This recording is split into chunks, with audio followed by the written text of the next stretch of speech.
রাজশাহীতে যারা আছেন তারা রাজশাহীকে ভালোবাসবেন এবং রাজশাহী শহরটাকে ভালোবাসবেন, পরিষ্কার পরিচ্ছন্ন রাখবেন।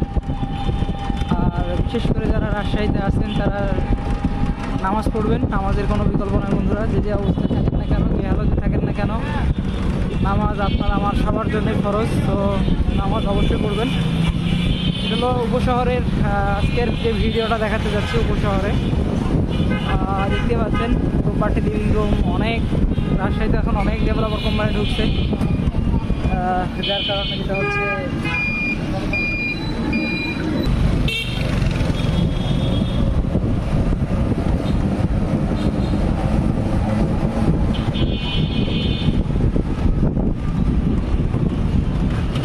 রাজশাহীতে শহরের পাশে কবরস্থান।